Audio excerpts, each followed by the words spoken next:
ថបទស្ដាប់កំណាបខំប្រឹងតន់ខ្លួននៅក្មេងបើខ្លួនក្រីក្រត្រូវគ្មៀតខ្មៃឲ្យមានរស្មីនៃចំណេះខំប្រឹងពីក្មេងកុំប្រហែងមិនឲ្យរបេងពេលវេលាចំណេះជាទ្រព្យគប់វិជា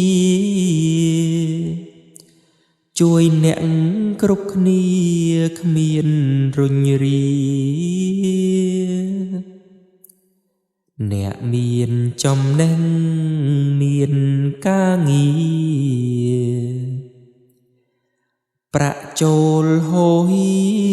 មិនលុះពេលចំណេះជាទ្រព្យគប់វិជាជួយអ្នកគ្រប់គ្នាគ្មានរុញរាអ្នកមានចំណេះ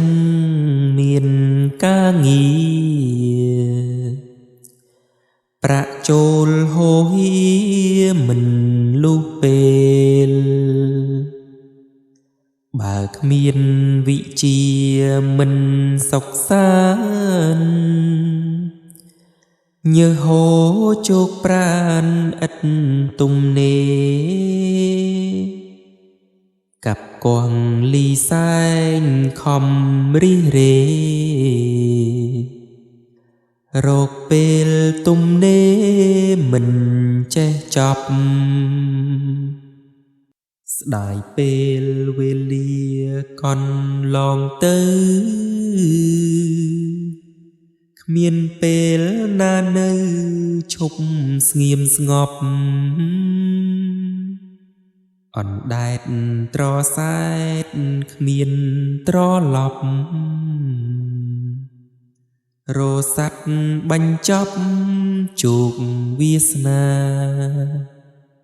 បណ្ដោយខ្លួនដល់វ័យចំណាំងព្យាយាមស្វែងស្វាំងរកសិក្សាទោះបីខិតខំប្រឹងយ៉ាងណាមិនបានផ្លែផ្កាដូចក្មេងឡើយ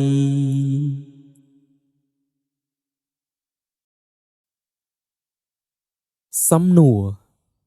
1. តើអ្វីណាដែលអ្នកត្រូវចាប់យកការសិក្សា 2. តើចំណេះវិជ្ជាជួយអ្នកឲ្យរកបានអ្វីខ្លះ 3. តើអ្នកគ្មានចំណេះ